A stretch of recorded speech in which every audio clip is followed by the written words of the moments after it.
Welcome to Starting Your Own Library Social. My name is Caleb Domsey, and I'm a business librarian at Humber College. I'm also the chair of our Social and Wellness Committee. This lightning talk will detail the rise of Humber's library socials, provide a snapshot of its current manifestation, and give you a glimpse of where it's headed. By the end of this talk, you might want to try to host one at your library. As we all started working from home, I noticed a few things about work life. Gone were the informal chats in the lunchroom. Same for the eavesdropping on conversations in our open office. Almost instinctively, the librarian team started hosting drop-in meetings so we could chat before starting our day. But these drop-in meetings were missing the broader library team. Inspired by the Zoom parties I was hearing about, I asked my director if I could host a Friday afternoon social for all the staff to attend. I had no agenda in mind or any plan at all beyond sending the calendar invite. I asked my director if she would give an opening welcome, and she agreed, so at this point, it was official. I had no idea that there's not much you can actually do when you have 30 people in a Microsoft Teams meeting. In fact, I had never really used Teams, Humber's unified communication platform, before starting to work from home. I needed practice figuring out the software, and I was wondering if others felt the same way. I thought the social would be a fun way of getting to learn the software in a low-stakes environment, and I also wanted to see how we would stretch this new way of connecting to its limits, uncovering new experiences in the process. So my first idea was to host a sharing circle, where we would ask each person one at a time to briefly share what their first week working from home was like. In that first social, with about 30 of us, I heard a lot of words like lonely, disconnected, and change.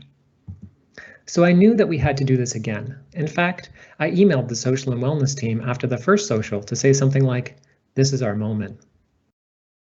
Thankfully, before the next Friday had rolled around, inspiration had struck. Instead of getting together in one big meeting, we would create lots of small meetings and get people to host them and give the hosts complete creative control. To this day, I continue to be impressed and astounded by the creativity and leadership of our Friday social hosts. Some hosts return every week with the same session, others come and go, and yet still others treat each week as a new experiment in what might be possible in this new environment. Since that first sharing circle, we have participated in book club, gentle exercise, music club, Jackbox games, crafters corner, guided meditation, travel and packing tips, pet parade, cooking club, charades, video game club, coffee and tea party, euchre, show and tell with photos, story time, gallery tours, museum tours, Scriblio, trivia, wordscapes, campfire, a digital escape room, and a care and kindness session. As you can imagine, planning this little 1-hour social each week started to become my full-time job. I needed help from all corners. I needed someone who could reach out to our list of hosts, built up from previous weeks, to ask if they were interested in hosting again. I needed a scheduling and registration manager who could track the number of participants in each session and build a schedule, including a way to join all these individual meetings. Then I needed a way to publish the list of sessions ahead of time so that participants could plan their attendance. And then so many of these sessions used supplementary material or generated content that we wanted to revisit. We needed an online space to sort, store, and communicate. Of course, for this to work, it also had to stay relaxed and hold on to its grassroots soul. Luckily, I'm the chair of our Social and Wellness Committee, so I was able to recruit some help there. So, how does the Library Social run? We follow a South Park-style production schedule, made famous in the documentary 6 Days to Air, but we do it in 4. On the Monday leading up to the Friday social, our host relations team member emails our list of previous hosts and asks them, "Would you host this week?" In the same email, we include a link to a shared work document where hosts can fill in the details of sessions they plan to offer.